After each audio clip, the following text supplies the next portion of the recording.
Hello, Auntie Jen here, and today we're making a gluten-free crock pot pork roast.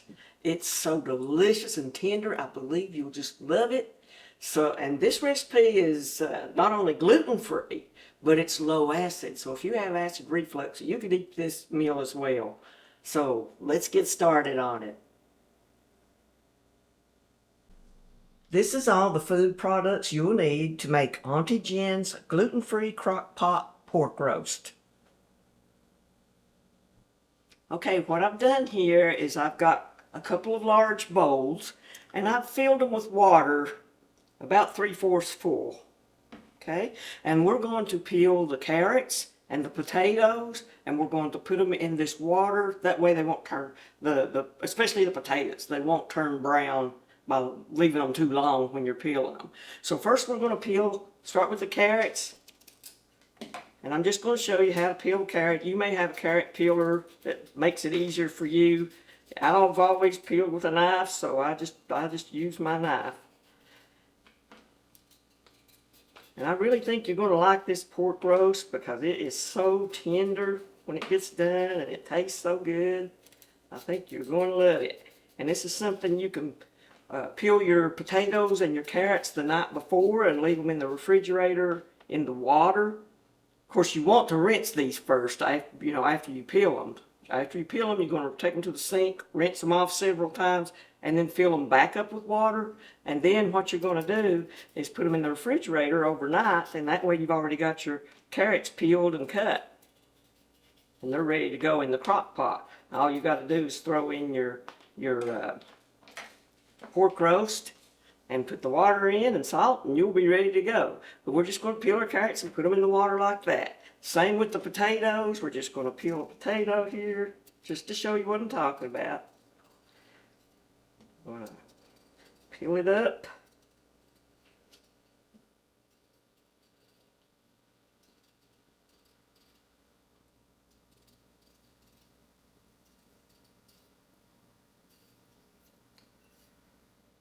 What we're going to do, we'll peel off any dark spots that we see. Then we're just going to put it in the water, like so. So I'm going to finish peeling these carrots and potatoes. So watch this gluten-free tip while I do that, and we'll be back in a moment.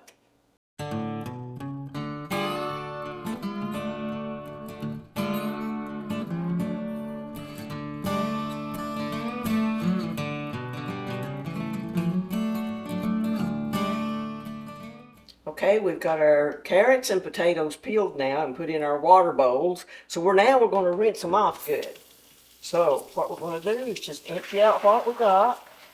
Then we're just going to run water over them, like so, just to get off any excess dirt. And we're going to do this probably about 2 or 3 times. Just wash them off, rinse them. Just make sure we get every little bit of dirt off. See, what I'm doing is I'm just holding it with my hand and let it go. We'll do that about 3 times.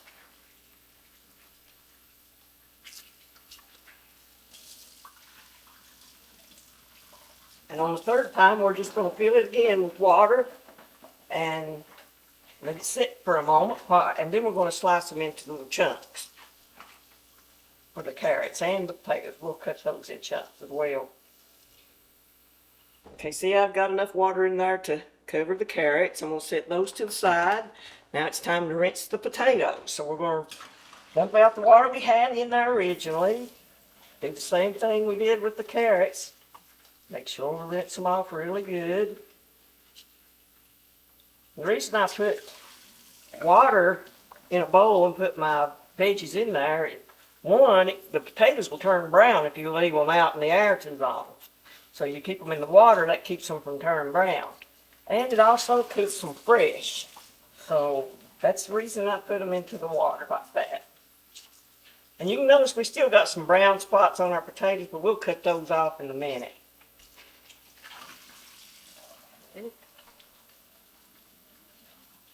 Rinse them once more. Kind of wiggle them around a little bit just to make sure any dirt that's stuck on gets flip loose. Okay, and as we did with the carrots, we're going to fill it full of water.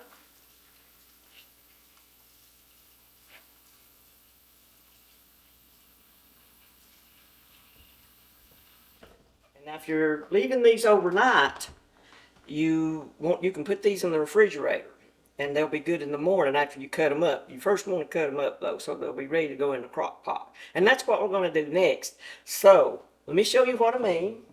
We'll be back in just a moment and I'll show you how to cut them up. Okay, now it's time to cut up our carrots and our potatoes. So what we're going to do, we'll start with the carrots, and we're going to cut our carrots about that thick. We want to get them kind of thick because when we cook these, if we get them too thin, they'll get mushy. So we want to make sure they're fairly thick, but not too thick that they don't get done. Okay, so we're going to cut that up about like that. Okay, same thing with our potatoes. We're going to take a potato, look, make sure it don't have any dark spots. If it does, just cut them out. I don't see anything on this one. And then we're just going to cut them in good sized chunks, about that big. And this one's kind of big, so I think I'm going to cut it in the middle and cut it into 2 slices. Now, if you get them too thin, they may get mushy in your cooking, so you try not to get them too thin. But anyway, that's what we're going to do right now is cut up the rest of these. I'm going to do that, cut them up, and we'll be back in a moment. Okay, as you can see, I've got my meat here, my cut up potatoes are here, and my cut up carrots. Plus, we're going to use more water than this, but I usually just get it in a glass, and it'll probably be about 4 or 5 glasses before it's said and done. But you need to put these in this order. You want the meat to get done first. I mean, you know, definitely get done. So we're going to put it on the bottom. And this actually was a double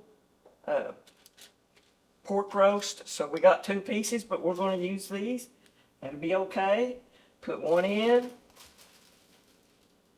Put the other in. I always use wax paper to put my meat on because you don't want to get raw meat on your counters. So I use things like that. And I'm going to take a moment, wash my hands, and I'll be right back. Okay, we're back. Now that we've got the meat in the crock pot, we're just going to salt it down some. So I'm going to add salt to the meat. This is about the only thing I salt. I don't eat salt much. I think it's healthier not to eat a lot of salt. But now this is one of the things I do salt, and I salt quite a bit. I just cover the meat with the salt. Okay. All right, the next thing we're going to add is the carrots. Okay, so we had them, if you did this last night, you've had them in the refrigerator, so all you got to do is just get them out, put them in the crock pot. All we're doing is putting it around on top of the meat and all around.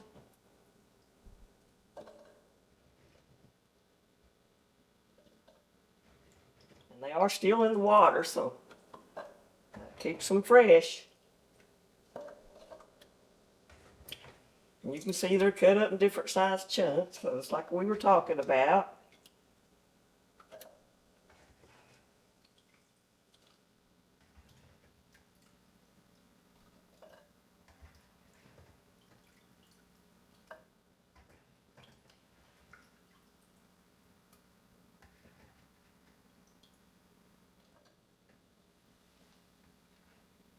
Okay, that's got all of our carrots added. I'm going to set the bowl to the side.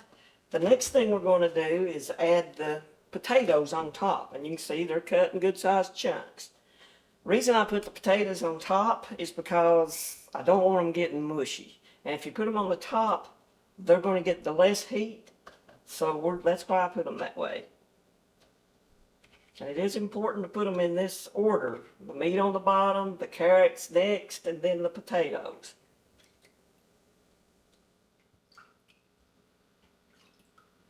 See a little spot there. I'm just going to cut that off. Alright, so that's got the potatoes in. Alright, the next thing, I'm going to add a little bit more salt to the top. Like I said, this is the only thing I go salt crazy on. So this is it. I figure if I don't eat any salt on much anything else, I can do that on this. Okay, next thing, to add our water. And like I said, this will probably take about 3 or 4 glasses of water. We want to get enough water in here to cover the potatoes so they don't get turned black while they're cooking. So I'm going to fill this up with water and I'll show you what it looks like when I get the water in, okay? Okay, we've used about 4.5 glasses of water. I just got it out of the tap. So that's what we used in this. And that's, as you can see, it's pretty much covering the potatoes. There may be some sticking out a little bit, but that's okay. All right, next thing we're going to do is put the lid on, plug it up, and we're going to turn it. Since I'm starting late today, I didn't start early in the morning. It's a little after 11. It's almost 15 after 11. So I'm going to cook mine on high and probably till about 6 o'clock. But now if you started early in the morning, say you started around between 9 and 9:30, then you can probably want to cook it on low, and that way you can have it ready for supper time. So for right now though, where I started late, I'm putting it on high, and we're just going to let it cook now. It's ready to go. I'll be back later to check it. Okay, our pork roast has been cooking about a little over 6 hours. So we're going to check it now and see if it's done. So let's see what we've got. Okay, let's check a carrot, see if it cuts in pretty good. Yeah, it cuts pretty good. I know the potatoes are good. That cut real easy. So let's check our meat.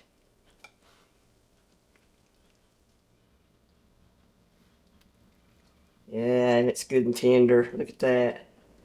All right, I'm going to take it out and put it in a bowl, and I'll show it to you here again in a minute. Okay, our pork roast is finished. So this is what it looks like when it's cooked up and put in a plate. Isn't that just wonderful looking? And it smells so good. So good. Okay, I hope you enjoyed this gluten-free pork roast recipe. Let me know what you think.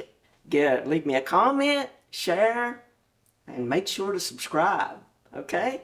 Auntie Jen signing off. We'll catch you on the next recipe.